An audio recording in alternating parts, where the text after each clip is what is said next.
Hello friends, आज हम Drishyam 2 full movie को हिंदी में एक्सप्लेन करने वाले हैं। फिल्म की शुरुआत होती है एक डेविड नाम के आदमी से, जो कि ड्रग्स देने के लिए जा रहा होता है। डेविड उस आदमी को ड्रग्स दे देता है, लेकिन बदले में वो उसे पैसा नहीं देता है, जिसके कारण उन दोनों के बीच में लड़ाई होती है। इसी लड़ाई में धोखे से डेविड से गोली चल जाती है और वो आदमी मर जाता है। उसी टाइम पुलिस आ जाती है और पुलिस ने डेविड को उस आदमी को मारते हुए देख लिया था।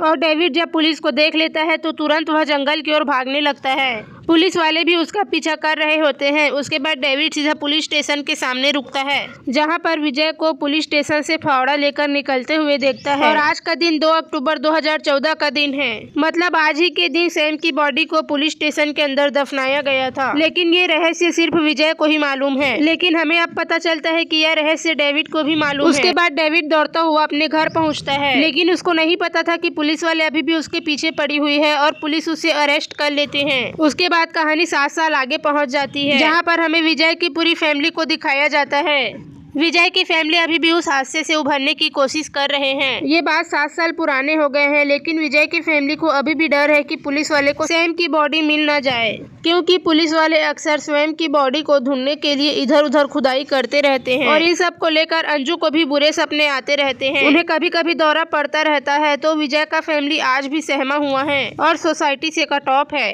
विजय इन 7 सालों के बीच अब थिएटर का मालिक बन चुका है। फिल्मों का शौकीन विजय फिल्म प्रोड्यूस करना चाहता है और कहानी को लेकर उसकी मुलाकात एक जाने माने डायरेक्टर से होती है। और विजय अपने फिल्म की कहानी खुद लिखी है। हालांकि विजय अपनी फिल्म की लिखी हुई कहानी के क्लाइमेक्स से खुश नहीं है, इसलिए वो डायरेक्टर से मिलने आया था और क्लाइमेक्स के बारे में डिस्कस कर रहा था। साथ ही डायरेक्टर से कहता है कि हमें अपने क्लाइमेक्स पर थोड़ा और ध्यान देना चाहिए, इसलिए वो क्लाइमेक्स को फिर से लिखने का प्लान बनाता है। अब आगे हम गाय टोंडे को देखते हैं, जो कि 7 साल से सस्पेंड है। यहाँ पर गाय टोंडे के पास आईजी सर का कॉल आता है और तुरंत ही उसे अपने घर बुलाते हैं। दरअसल आईजी सर विजय के केस को रीओपन करना चाहते हैं।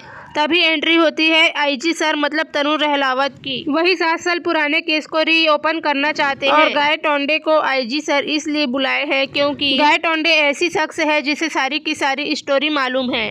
और गाय टोंडे विटनेस भी है, क्योंकि वह उसे येलो कार में देखा हुआ था। तभी एंट्री होती है मीरा देशमुख की, जो कि लंदन से वापस आ चुकी थी, क्योंकि उसे मालूम है कि यह सब कुछ विजय नहीं किया है। लेकिन उसके पास कोई सबूत न होने के कारण वह कुछ भी नहीं कर सकते। लेकिन अब इसे एक सॉलिड नीड मिली है, मतलब आईजी सर तरुण रहलावत उसकी मदद करने वाले हैं। ये बात पूरे शहर में फैल गई थी कि विजय का केस रीओपन हो रहा है। आगे हम देखते हैं कि विजय के पड़ोस में शिव और जेनी नाम के पति पत्नी रहते हैं। वो दोनों आपस में बहुत झगड़ते हैं कि शिव अक्सर शराब पीकर आता है और जेनी को बहुत मारता है। लेकिन हमें पता चलता है कि ये पुलिस वाले हैं, जो कि विजय की फैमिली पर नजर रखा हुआ है। साथ ही इन्होंने विजय के पूरे घर में माइक्रोफोन फिट करके रखे हुए थे, ताकि वो विजय की फैमिली के हर एक इंसान की हर एक बातें सुन सके। लेकिन उसकी फैमिली ऐसी कोई भी बातें नहीं करते जिससे पता चले कि सैम की बॉडी कहाँ है। सैम की बॉडी कहाँ है यह सिर्फ विजय को ही मालूम है, लेकिन उसकी फैमिली भी यह बात को जानना चाहती है कि सैम की बॉडी कहाँ पर है। लेकिन विजय उन्हें कुछ भी नहीं बताता है और इस बारे में बात करने के लिए साफ साफ मना कर देता है।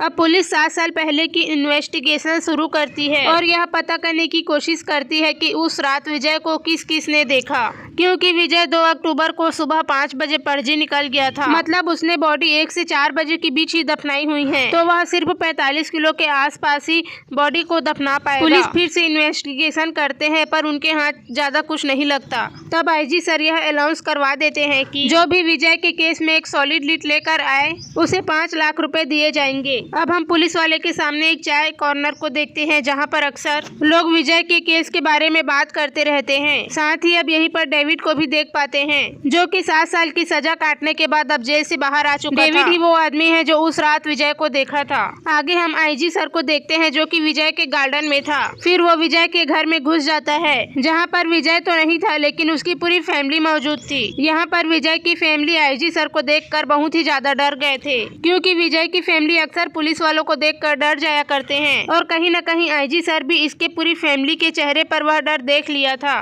कि विजय की फैमिली जरूर हम सब से कुछ छुपा रही है। और डेविड को विजय की न्यूज और 5 लाख के केस के बारे में पता चलता है तो और तुरंत पुलिस वाले के पास पहुंच जाता है। यहाँ पर डेविड पुलिस वालों से कहता है कि उसे मालूम है कि वह बॉडी को कहां पर दफनाया है। पुलिस वालों को उनकी बातों पर बिल्कुल भी यकीन नहीं हो रहा था। तब डेविड अपने बारे में बताता है कि 2 अक्टूबर को उसके हाथों गलती से खून हो गया था और डर के कारण भाग रहा था। तब विजय को 3 बजे बॉडी को दफनाते हुए देखा था। तब ये सभी बातें सुनकर पुलिस वालों को भी उस पर विश्वास हो जाता है, पर पुलिस वालों ने सिर्फ 5 लाख का ही इनाम रखा हुआ था। पर डेविड यहाँ पर उनसे 25 लाख रुपए मांगता है। न चाहते हुए भी पुलिस को डेविड को 25 लाख रुपए देने ही पड़ते हैं। तब वह आईजी सर को बोलता है कि आप जहाँ पर खड़े हैं वहीं पर ही बॉडी को दफनाया गया था, मतलब कि पुलिस स्टेशन में ही बॉडी को दफनाया गया है। साथ ही पुलिस वालों को एक और बात पता चलती है कि 7 साल पहले पुलिस स्टेशन में कंस्ट्रक्शन का काम चल रहा था और उसी का फायदा उठाकर विजय ने उस बॉडी को पुलिस स्टेशन में दफना दिया। तो पुलिस वाले ज्यादा देर न करते हुए उस बॉडी को निकालने के लिए लग जाते हैं। वो उस फ्लोर को खोदना शुरू करते हैं, लेकिन उससे पहले पूरे पुलिस स्टेशन को कवर करते हैं ताकि उन्हें कोई भी ना देख पाए। लेकिन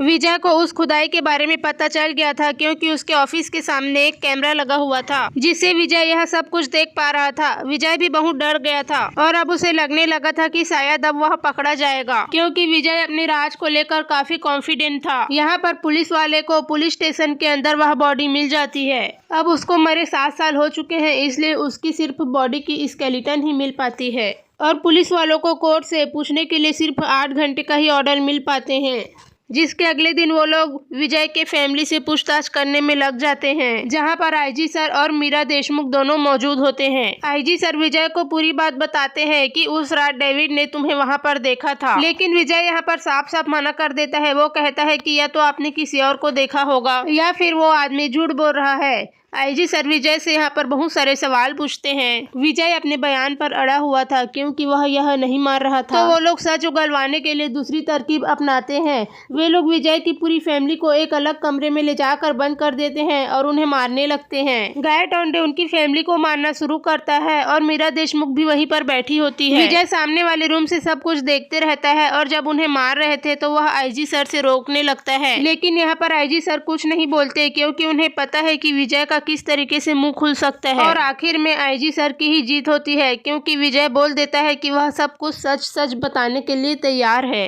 तब विजय का कन्फेशन रिकॉर्ड होता है और वह बताता है कि 2 अक्टूबर की रात को वह अपने ऑफिस में था और वह शराब पी रहा था। उसके बाद वह अपने घर गया, तब देखा कि घर का दरवाजा खुला हुआ है और वह अंदर घुसता है। तब अचानक से उस पर किसी आदमी ने अटैक किया और झगड़े होते हैं। इस झगड़े में उसके सिर पर हथौड़े से वार हो गया, जिससे वह मर गया। उसके बाद वो बताता है कि जब उसने उसको मार दिया तब वह चुपचाप पुलिस स्टेशन में उसकी बॉडी को दफना देता है। इसके बारे में उसकी फैमिली को भी कुछ मालूम नहीं है। अब विजय पकड़ा गया इसलिए सारा का सारा इल्जाम अपने ऊपर ले लेता है ताकि उसकी फैमिली बची रहे। पूछताछ के बाद विजय अपने घर जाता है, जहाँ पर उसकी फैमिली बहुत ज्यादा दुखित थी, क्योंकि उनका इल्जाम विजय ने अपने सर ले लिया था। अब दूसरे दिन विजय को कोर्ट ले जाया जाता है और 8 पुलिस वालों की विजय को कस्टडी मिलने वाली थी। गाय टोंडे विजय को घर से ले जाकर कोर्ट ले जाने लगता है और आईजी सर खुश होते रहते हैं, क्योंकि उन्हें यह लगता है कि वह यह केस सॉल्व कर दिया है। और यहीं पर मीरा देशमुख भी मौजूद थी। तभी एक आदमी आता है और वह बोलता है कि मुझे विजय के बारे में कुछ इम्पोर्टेंट बात करनी है। और वो आदमी विजय का डायरेक्टर रहता है और वह कहता है कि शायद मुझे विजय को पहचानने में बहुत बड़ी भूल हो गई। वह बताता है कि मेरी मुलाकात विजय से 2016 में हुई थी। वह फिल्म बनाने के लिए मेरे पास आया था। वो कहा था कि वह इस फिल्म को प्रोड्यूस करेगा और साथ में उसकी स्टोरी भी लिखेगा। तब उन्होंने तय किया कि यह फिल्म की स्टोरी हम दोनों मिलकर लिखेंगे। फिल्म की स्टोरी पूरी कंप्लीट थी, पर वे क्लाइमेक्स में जाकर अटक गए। सबसे पहले तो डायरेक्टर आईजी और मीरा को उसकी स्टोरी सुनाता है। यह स्टोरी विजय की बायोग्राफिक थी।